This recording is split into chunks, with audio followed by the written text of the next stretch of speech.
Perkenalkan, namaku Devi Marsala Barus dari kelas 11 IPS 1 SMA Swasta Cahaya Medan.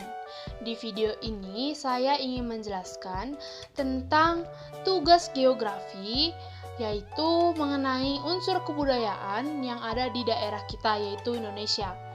Di sini saya akan menjelaskan tentang unsur kebudayaan yang ada di daerah Riau. Yang saya ambil di sini adalah unsur kebudayaan yang terdapat di suku Sakai. Nah, untuk yang lebih jelasnya, selamat menyaksikan. Unsur-unsur kebudayaan suku Sakai. Nah, untuk yang pertama, kita akan membahas tentang unsur-unsur kebudayaan suku Sakai berdasarkan bahasa yang digunakan. Bahasa yang digunakan oleh suku Sakai terdiri atas 4 bahasa. Untuk yang pertama, bahasa Sakai. Bahasa Sakai adalah bahasa khas dari suku Sakai tersebut. Yang kedua, bahasa Indonesia. Yang ketiga, bahasa Minangkabau. Dan yang keempat adalah bahasa Melayu. Unsur-unsur kebudayaan suku Sakai yang kedua dilihat dari sistem pengetahuan yang telah berkembang di suku Sakai tersebut. Sistem pengetahuan suku Sakai sudah cukup maju, terlihat dari cara mereka membangun rumah. Mereka membangun rumah sudah mampu dengan menggunakan bahan-bahan dari alam, bahkan tanpa menggunakan paku.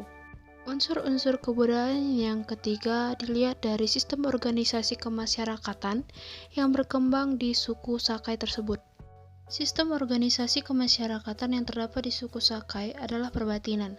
Perbatinan terbagi menjadi 2. Yang pertama, perbatinan 5. Perbatinan 5 ini berasal dari 5 keluarga yang sebelumnya tinggal di desa Mandau, meminta ke kepala desa Mandau untuk diberikan tanah karena tidak bisa kembali lagi ke kerajaan Pagaruyung ataupun ke Kuntu Besalam. Oleh kepala desa diberikan hak ulayat di beberapa daerah. Inilah yang menjadi cikal bakal daerah perbatinan 5. Lalu yang kedua adalah perbatinan 8. Perbatinan 8 ini berasal dari rombongan dari Pagaruyung yang dipimpin oleh Batin Sangkar yang memecah rombongan menjadi 8. Masing-masing rombongan membuka hutan untuk dijadikan tempat permukiman. Lalu, untuk yang selanjutnya, unsur-unsur kebudayaan yang keempat adalah sistem peralatan hidup dan teknologi. Di suku Sakai terdapat beberapa sistem peralatan hidup, diantaranya adalah yang pertama adalah timo. Benda ini merupakan wadah yang terbuat dari bahan asal kulit hewan, seperti kerbau. Cara pembuatannya yaitu dikeringkan terdahulu. Untuk bagian sisi benda ini terbuat dari rotan dan berbentuk lingkaran. Fungsi dari timo ini adalah sebagai wadah untuk menampung hasil panen madu hutan. Yang kedua adalah gegalung-galu. Gegalung-galu terbuat dari batang pohon ataupun bambu. Nah, gegalung-galu ini biasanya disebut sebagai alat pertanian. Gegalung-galu digunakan untuk menjepit ubi manggalo agar dapat diambil saripatinya. Lalu, untuk alat yang ketiga, 4, dan 5 adalah parang, panah, dan tombak. Parang, panah, dan tombak ini digunakan pada aktivitas berburu dan berladangnya suku Sakai.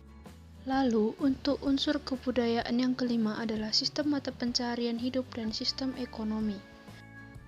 Beberapa mata pencarian yang dilakukan oleh suku Sakai adalah bertani, berburu, dan mencari ikan di sungai. Untuk bertani, biasanya suku Sakai menanam ubi manggalo. Setelah ubi manggalo ini besar ataupun sudah dapat diproses, dia akan menjadi manggalo mersi. Manggalo mersi ini mirip dengan kerak nasi, berbutir-butir atau bergumpal-gumpal kecil. Manggalo mersi dapat juga digunakan sebagai makanan pokok suku Sakai. Biasanya manggalo mersi ini disajikan dengan lauk pauk seperti gulai ikan, sayur-sayuran, dan berbagai macam makanan lainnya.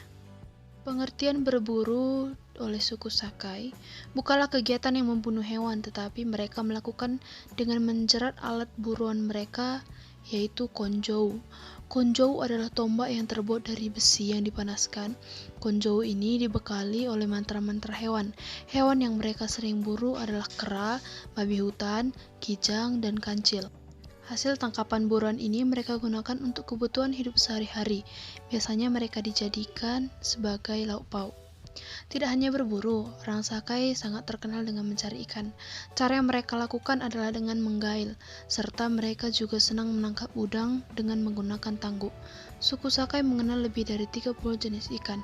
Di rawa-rawa atau di sungai-sungai kecil, mereka menangkap ikan dengan menggunakan lukah dan jaring. Orang-orang Sakai pada masa lalunya memasang lukah dan dijaring pada sore hari menjelang malam, dan pada pagi hari dapat dilihat hasil tangkapannya. Pada biasanya ikan yang mereka tangkap langsung mereka goreng. Jika jumlah tangkapannya relatif banyak, maka sebagian hasil ikan itu dijual kepada orang lain. Bahkan suku Sakai biasanya membarter ikan tangkapan mereka dengan barang-barang yang mereka perlu. Lalu, untuk yang unsur kebudayaan yang keenam adalah sistem religi. Di suku Sakai sudah terdapat 3 sistem religi. Yang pertama animisme, Kristen, dan Islam. Walaupun sudah ada Kristen dan Islam, tetapi suku Sakai masih mempraktekkan sistem religi animisme. Sistem religi animisme ini menganggap bahwa hantu ataupun makhluk gaib juga memiliki kehidupan layaknya manusia. Ini diikuti berdasarkan agama nenek moyang dari suku Sakai tersebut. Lalu, untuk unsur kebudayaan yang terakhir adalah kesenian. Kesenian yang ada di suku Sakai adalah tarian khasnya. Yang pertama adalah tari persembahan ataupun tari makan sirih. Tari persembahan atau tari makan sirih merupakan tarian yang biasa dipentaskan untuk menyambut kedatangan tamu agung. Tari ini dibawakan oleh 8-10 orang perempuan. Dan yang kedua adalah tari poang. Tari poang ini digunakan pada saat perang.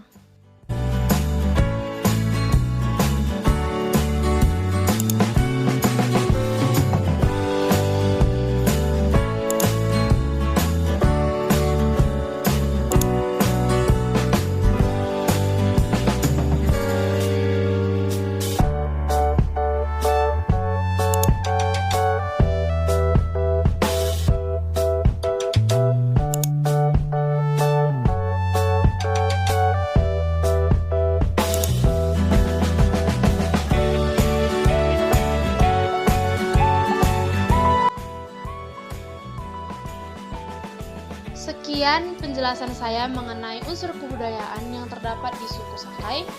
Jika ada kesalahan kata, saya mohon maaf, dan atas perhatiannya saya ucapkan terima kasih.